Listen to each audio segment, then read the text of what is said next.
Ladies and gentlemen, welcome to the Into the Mind of Madness Champ Chat edition. We are joined this week by, and much delayed by me because we got really crazy after the holidays and never really recovered. Champ Chat. We are joined this week by Mr. Tylor Spees, the Heroclix 2018 World Champion. This is the WizKids Heroclix World Champion. Welcome to the show, Tyler. Thanks for having me. Hey, thanks for coming. So, whenever we have a champ on the show, we always like to start in the same way every time. Tyler, where'd you come from? Where'd you start, your whole history? You want to know, when did you start playing Heroclix, and when did you start playing competitively? Okay. I started playing when I was 12 in 2003. I was a homeschool kid. So we went to the library a lot, and I found a comic section in that library, and I was reading comics, and I saw an ad for a Heroclix in the comic, and that's what I asked for them for Christmas, and I got them. So I played. I wasn't good. I was a kid back then. I mean, I guess Isaac is. I was an underachiever. But I played until I think Icons or whenever it went under for a year, and I stopped playing.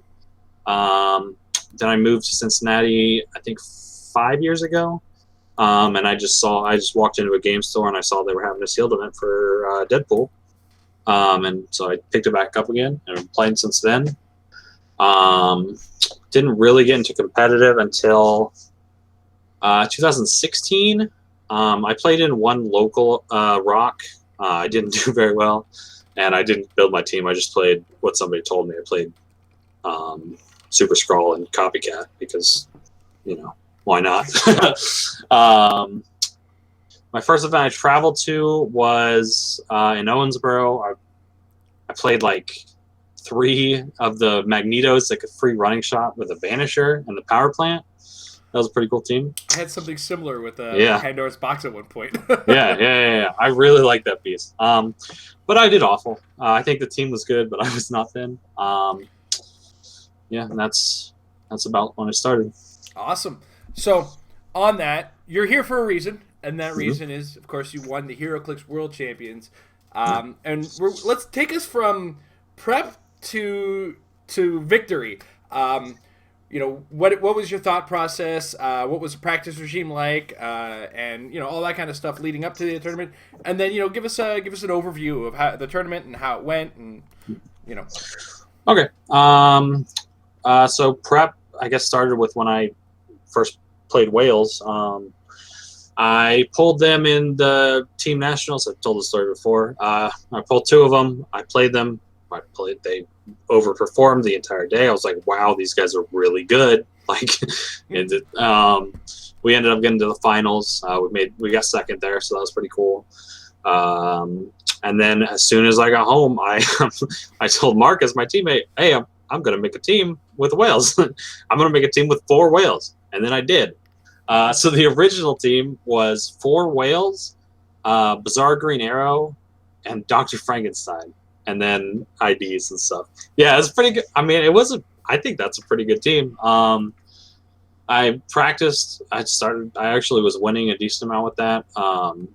Sort of evolved. I like to, obviously there are really good, really cheap people with the monster keywords. So I was like, I'll put a few of these guys on. And it was shifting away from range, so I took BGA off. And then at one point, I just needed. I knew that I needed more consistency with the team. So even if I missed, then I was like, hey, there's a mini that does damage no matter what.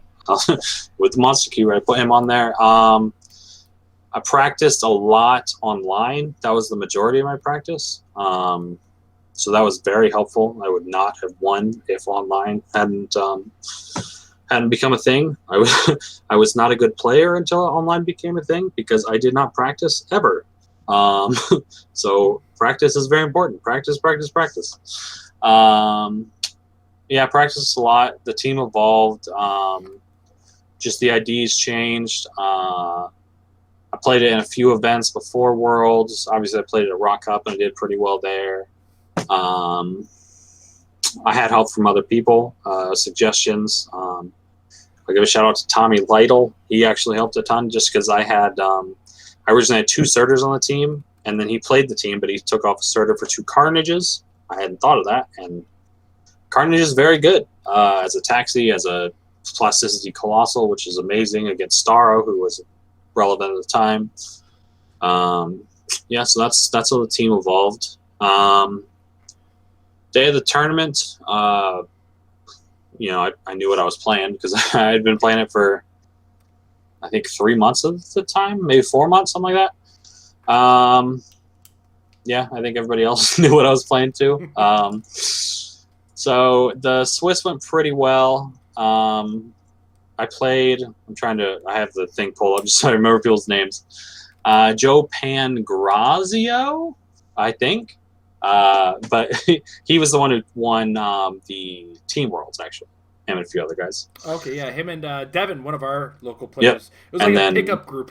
Yeah. So, they had some pretty success. Didn't feel that bad beating him because, he already got all the prizing. So, whatever. He doesn't want to come home with anymore. Yeah. He didn't have all the room, right? He was playing a mystical team. I had Old Man Spider, who I didn't know was mystical. Yeah. And the 2 mystical child leaders, Dormammu and Trisentinel.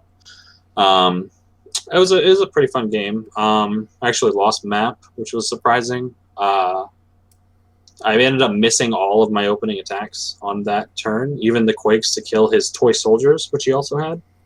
So I missed everything, but he wasn't able to kill enough the next turn. And my team, even if it misses the first, it'll get ahead on tempo just because the whales never stop. Mini never stops dealing damage. Second round was I scored like 460 or something. I think I was on table 2 at this point against Micah Love. First time I ever met him. He's a cool kid. We had a fun game. Obviously, if you've never met him, you've heard of him. I have heard of him. Yes, I have very much heard of him. Yeah, so it's cool meeting him. He played Shredders. Micah played Shredders? No. I know, it's very... I was thrown. It was crazy. But that game actually helped me a lot. I practiced against Shredders, and I had some trouble with them. Just because, honestly, my map restricted me too much. Because they would move across to kill something, and then the next turn they would have a clear shot at my back line. And I couldn't move up that as much, so I would so I actually went to the completely open map. I went to Sporting Arena, just moved up halfway, and since I have 7 figures with plasticity, I just said no to him trying to get to my back line, which was a pretty good. Turn 2, I killed his Retaliators and his Overdrive, I think, and then it was just Shredders against my whole team. Yeah, so 2-0, I played, was the next one? Oh, it was Stuart Kenwood, I think his name is. He's from England. He flew over. He's a really cool dude. He played regular Green Arrow. They're both chases. Yeah. He played Gotham City. It was a pretty good matchup for me, especially if I win map, which I did. And yeah, it was just a lot of... It was a good game for me. I rolled well. I killed his Green Arrow turn 2, I think. So, yep, going into round 4, I was 3-0. Top table, it was me against Jay Major. So we were both already in, even with how crazy Worlds was. We were both in. Yeah. So that was a very big relief for both of us. We just had to score points. And we both ended up scoring points. That was a crazy game. It was at the end. Obviously, he was playing Shredders. So it's a lot of Shredder-filled day. So at the end of the game, I won. It was 299 for him to 309 for me. So I won. Yeah, I won by 10 points. And the only thing left on the board were 2 mini Shredders, and they had both already been KO'd. So they're both 2 clicks from KO. Hey, shout out. Yeah, that was a really fun game. Might have been my funnest game of the day. Then I made it to top 8, sadly. instead of top 16 or 32 because it's the World Championship or whatever. It's its own discussion. Or top 16, not the top 32. Sorry, my mistake. Yeah, but it's okay. It's okay. Yeah, top 16 was against Zach Coffey, who apparently forgot his build and just built a team and made it to top 16. So that's really cool. He just sort of threw together a lot of good stuff. It was like Sam Cap, Groot, Kite Man, Pog, Spider-Man, Ironheart, maybe a Haha Joker. It was just a bunch of random stuff. That good stuff. Apparently, yes, just I good tried stuff. that. It didn't work for me. This game, I will say, I won because of dice. I won because of Wales. I moved up. He had attacked my Carnage, and that was it. And I wanted to try to retaliate, but he had placed, he had a ton of stuff, so he placed so I couldn't retaliate. So I was just like, okay, I'm going to go up and kill this one Pog, the Leslie Pog, 15 defense. I just need to hit a 5 to do this. And then I was like, well, I might as well hit the rest of his team with this Quake and see what happens. I rolled a 9, so I hit the 19s, which is his whole team. He doesn't have a prob. And it's really good when your whale does like 12 damage on his opening attack or something like that. So that pretty much wrecked him. I killed his Sam Cap. I ended up wiping him. I even got through I got through the Haha Joker, which was pretty funny. It was just him for like 4 turns of me flurrying him. Next was what, top 8? Yeah. Okay, let me pull this up real quick. I think it was J Major again. Yeah. The rematch. Yep. This one went better. The first game I didn't actually roll really well. I missed my first Retaliator, only needing a 5. This one went better. I think he only had a mini left by turn 2 or turn 3, so it was pretty brutal. I hit a lot of my attacks. Well, I only hit half of my attacks, but I attacked 7 times that turn, so I both hit 4 attacks and got a trouble alert out because I missed 3 attacks.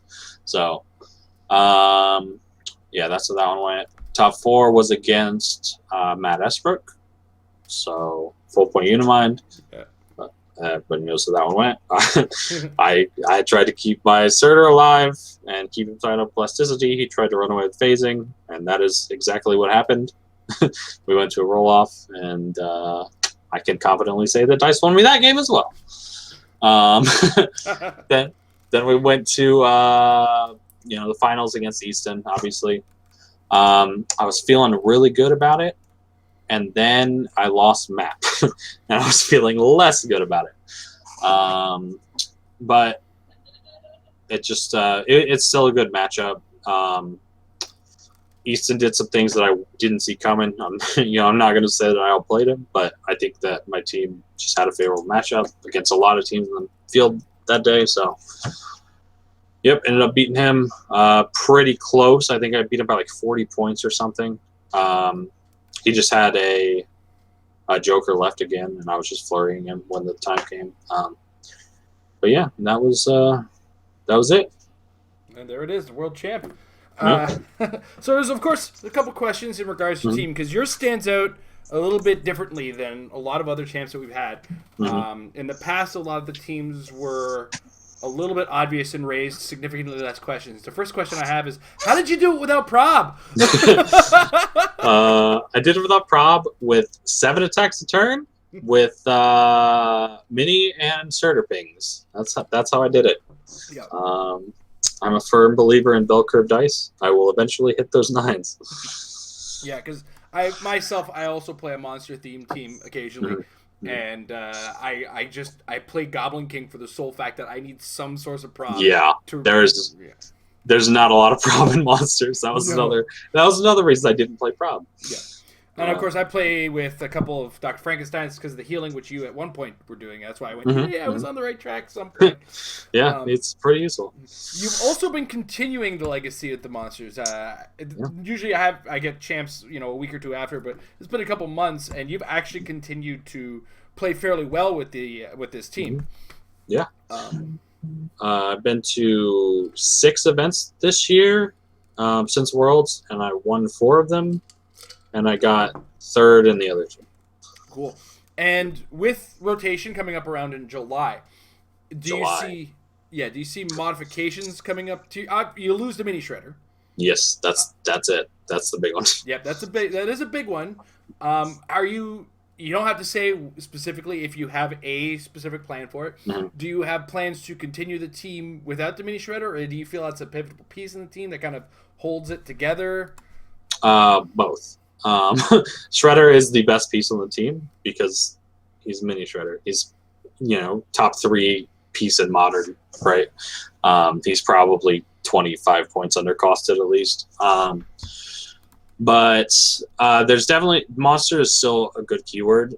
I think it would have been good without any extra support, and then we got like 2 full sets of extra support. So it's still strong. I haven't come up with the perfect team yet, but I've tested some stuff. Before I was going to take off, I think a Groot and Mini and put on Skeets. I still really like that. Mm-hmm. It solves the low attack problem. It makes all of your call-ins just monsters. No pun intended. Yeah. It gives your whales a 12 attack, basically energy explosion, which people wouldn't see coming. I like him a lot, and when he gets Colossal on his stock, he can carry the whales, which is pretty fun. Yeah. But there are some. Hey, I did it, and it caught some people off guard. I was picturing like big old Skeets. Yeah. Sorry, it's not Skeets anymore. It's Mr. Mind, a big worm dropping a whale in front of somebody. Deal with that. Mm-hmm. Yeah. But I mean, obviously, I think there is a Venom Cap team out there. Somebody actually won with my team with Venom Cap. I think at WKL or a qualifier somewhere. I saw a picture show up on Facebook at some point. The Drowned is actually really good. If you play him on the that flooded flashpoint map, it gives your whales 20 defense from range if they're in the water, which is that could be a thing. There's just you obviously have Raven who can carry all your Walking Woods around. There's definitely a monster team, a whale team post rotation that is good. Yeah. I'm not gonna lie, I'm kind of drifting away myself with the Carnage. I've loved him for so long, but at the same time, the whales. You're kind of turning me to the whales. If the scientist thing doesn't really keep going with me. I like scientists too, but but yeah. So I mean, how does it feel? You've gotten to World Championship level. Like, was it overwhelming? Did you? Settled in? No, it happened really fast because like 2018 was the first year I started practicing, and I was not a good player before then, and I just started doing really well, and then it sort of built up over the year. Rock Cup I got 9th, I think, and it just it escalated really quickly. I did okay at nationals. I got top 16. Actually, fun fact. I think it's a fun fact. In nationals, Rock Cup, and Worlds, after Swiss, I was the points leader in all 3 of those. Now I was 3-2 at nationals, but I was the point leader. People reach out more than they did when I was a nobody. It's pretty cool. It's still a little weird, but I like it. I've been teaching people how to play whales recently. That's kind of fun. I know we've had a few interactions since we've been discussing the differences of opinions on monsters a few times actually. No. I have to ask because I always ask, but I know there's NDAs in behind it. Can you say what you're planning to make as a figure, or? I can say what I said in the past. I'm not gonna make a deep dive unclicked figure. I'm gonna make a figure that I like, that I don't think has been done justice. I had a few things in mind, but I can't really go more than that. That's fair enough. Yep. Yeah, I have a very similar plan, and it's no secret that Doctor Doom is going to be the guy I make. I mean, if they let you, you At this point, by the time I win Worlds, that's fair. yeah. Another year. By the time I win Worlds, I'm sitting in the seniors' home, and my pills have now worn off. Okay, it's just you and one other guy at the World Championship. No, it's not even that. It's like a nurse saying, "Yes, you're at Worlds now. I understand. You won. Congratulations. Okay. Yes, you're gonna make a Doctor Doom. Thank you. Okay, give me the crayons back now." But let's go to current affairs. The current state of the metagame with July around the corner of the rotation, and the game as it stands right now. How are you feeling about this current environment? We're entering like the post resource world where the only real resource right now that's being played is the Blackwing, and then of course the other one is rotating out. It exists, but we don't talk about it. It does exist. It does exist. PJ even tried to make it work, and PJ says it doesn't work. Yeah, I think everybody should give up on it after that. Yeah. But how do you feel about the general state of it and the future of it, given where we're going?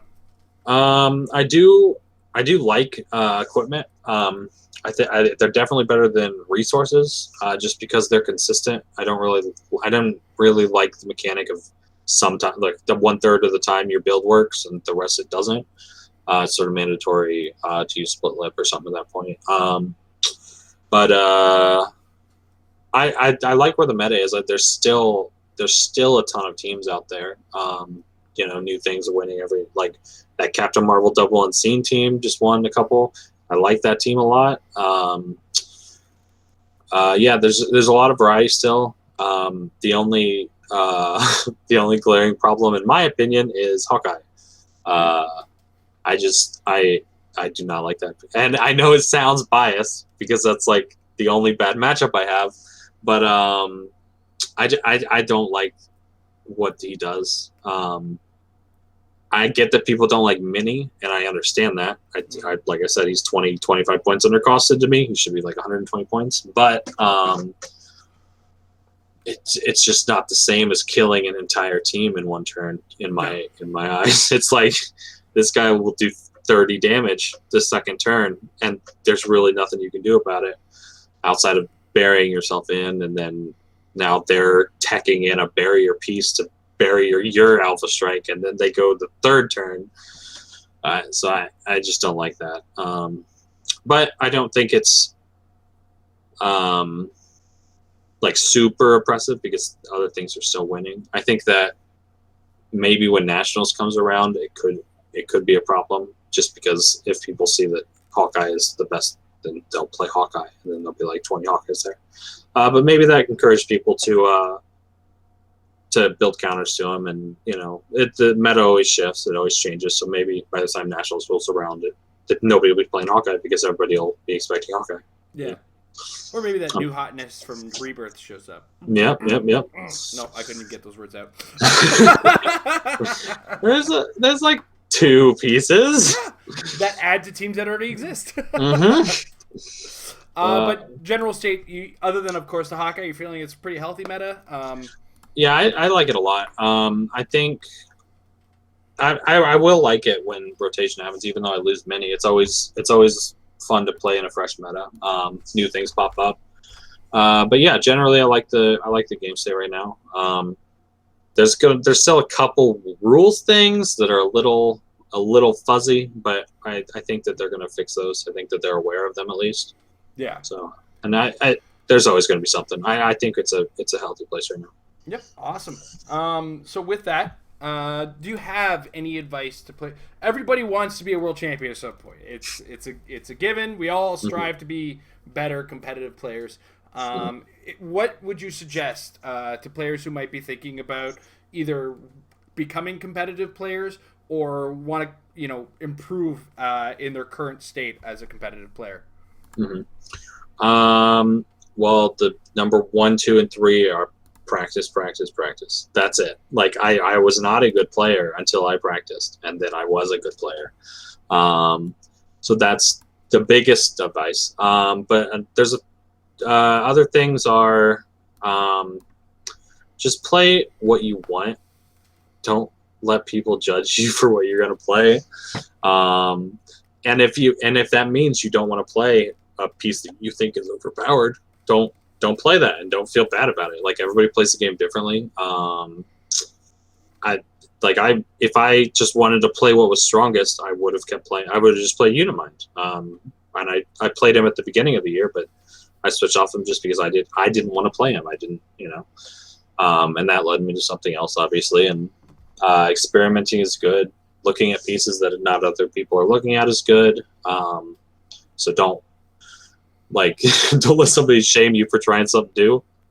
Try it. If you practice, honestly, even if it's mediocre and you practice, you're going to do well. If you just knowing the team is going to make you do well. But you won't know. You can't find a hidden gem if you don't dig for it. So. Yep. Fair point. Yep. All right. So I believe that's about it for my personal questions.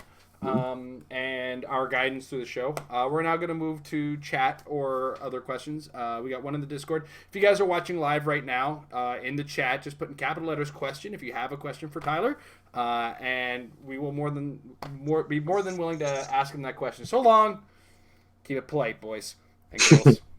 I've seen some things show up and there's like, nope. Our first question coming from the Patreon Discord. Check us out at patreon.com/Heroclix. Little plug. Do you think that a Goblin Glider with the Iron Goblin is a team that would work? This is one of our a lot of our players from the patrons. They like to get a little bit of advice on their own teams or their own ideas. So, what do you think of the Iron Goblin with the Goblin Glider? It definitely could work. I do like Iron Goblin. I think he's better than a lot of people give him credit for. Got me to top 4 in teams. Yeah, he's great in sealed. But if I remember, he starts with running shot, right? So give him hypersonic. Yeah. That's I good. think he starts with hypersonic. If you play the 150-point version. I think the 100-point version gives you 100-point version might start with running shot. I'm actually kind of doing that HC Realms thing now. Yeah. I usually have a window open. Yeah. But I do like him. Either way, if you give him hypersonic, that's really good, because if he gets the Battle Fury click, you're not sad about it, because he's still really great. It's like +1 stats, I think, with the Battle Fury. Yeah, +2 attack. +2 attack. Okay, +2 attack with hypersonic is good. Yeah, at 150, he does start with running shot. I was wrong. It's hypersonic at 100. that's what I was playing with. Yeah, those all 3 of those are good. Then you don't have a negative if you're playing it with that. So I do like that. He's got good keywords, if I remember right. Armor, Avengers, Battle World, Spider Island, and Scientist. Scientist is good. Avengers is great. So yeah, I definitely think there's a potential. You could make a good team for that, for sure. I think we've already addressed this, but I think somebody came direct out and said, "What are you going to make as your championship piece?" But we're at NDA point right now, right? You can't really answer the question, correct? Can neither confirm nor deny. He can't even say he's making one anymore. They might have just given him a fresh pizza and a tour of the office. Probably no. I don't know what you guys are talking about. What? I neither confirm or deny that I am the Heroclix World Champion. Wait, hold on a second. Who is this? Who's this guy on the show? All right. So yeah, it looks like that's about it for questions and my questions as well. Is there anything else that you wanted to say before we start to wrap it up? While we wait for other questions. Practice. I guess that's it. Yeah, I'm good. All right. Well, there it is, folks. It's Tylor Spees, the 2018 Heroclix World Champion, who is preaching what I preach at the end of every episode of the Meta Lab. It's practice. It will make your team better, or you as a player better as well. And if you're a better player, your team is better. See where this whole signal? I'm not crazy when I talk. But Tyler, I want to say thank you very much for joining us on the show. It's been a pleasure talking to you. I hope to see you again, specifically in this version. Are you going to be at U.S. Nationals? I should be at U.S. Dance. I'm already qualified, so I don't see why. And it's in Columbus, so I should be there. All right, awesome. A couple questions did kind of jump in there. From the Starting Over podcast, our friend Edward Sheldon What is the main thing that you like to take away from practices? Main thing is just probably in general, it's how the team feels. You should feel good playing the team. You should eventually, if you practice enough, you should be making the right decisions. It's almost intuitively. It's not really intuitive if you have to practice it, but but just on instinct to that point. You should feel like you're doing the right things. You should feel like you should always know what you should do. Is when I feel like you have enough practice. All right, excellent. So with that, to everybody else, we say good night. Tyler, thank you again for joining us. Yeah, thanks. It's a pleasure talking to you, and it's great to hear the reaffirming that if you keep going, you keep trying, you keep practicing, you'll get there. He's the example, ladies and gentlemen. Without further ado, if you want to support us, check us out at patreon.com/marriedwithclicks. In the meantime, you guys all have a wonderful evening, and let's cue the music out.